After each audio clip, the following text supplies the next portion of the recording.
Allez, on va s'entraîner sur les probabilités conditionnelles et les tableaux à double entrée. Alors, ici, lorsque vous avez un tableau à double entrée, en fait, vous n'avez pas besoin des propriétés du cours. C'est, entre guillemets, que de la logique.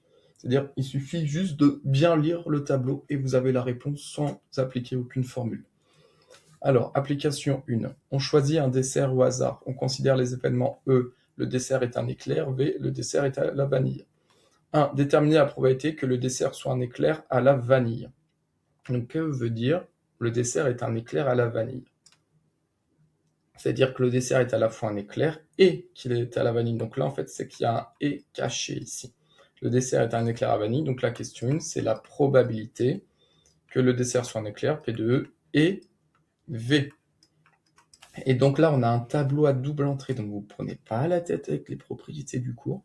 On utilise le tableau. Un dessert qui est un éclair et à la vanille. Éclair et vanille, il y en a 7 sur les 39 gâteaux. Donc la probabilité est 7 sur 39.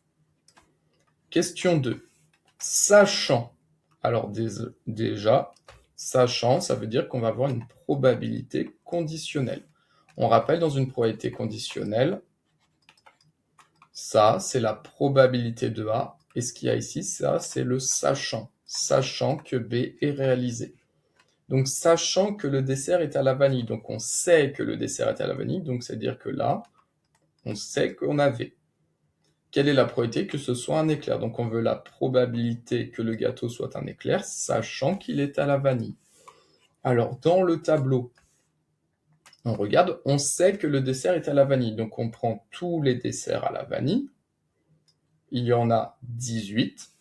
Donc, le dénominateur, 7 sur 18, parce qu'il y a 18 éclairs à la vanille. Quelle est la probabilité?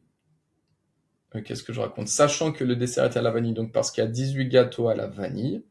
Et quelle est la probabilité que ce soit un éclair parmi les gâteaux à la vanille? Donc, il y a 7 éclairs à la vanille sur les 18 gâteaux à la vanille.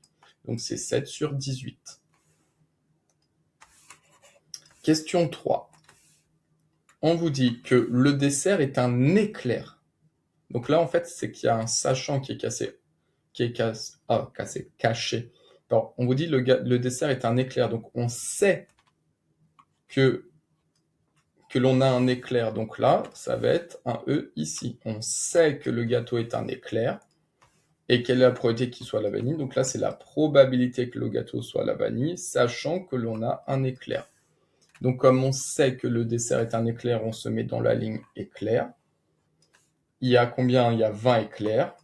Donc le dénominateur va être sur 20. Et donc, quelle est la probabilité que parmi les éclairs, le gâteau soit à la vanille? Il y en a 7 sur 20. Il y en a 7, donc la probabilité est 7 sur 20. Probabilité suivante, on veut la probabilité de E, sachant V bar. Donc on va faire la phrase dans notre tête, ça c'est ce qui est réalisé. Donc V bar, c'est le contraire de le gâteau est à la vanille, donc c'est-à-dire que le gâteau n'est pas à la vanille. Donc sachant que le gâteau n'est pas à la vanille, donc là c'est-à-dire qu'il est au chocolat, donc on est dans cette colonne-là. Donc on sait que le gâteau est au chocolat. Quelle est la probabilité de E? Donc la probabilité que ce soit un éclair. Donc il y a 13 éclairs sur les 21 gâteaux au chocolat. 13 sur 21. Et ensuite, on veut la probabilité de V bar, sachant que E bar est réalisé. Alors, E bar,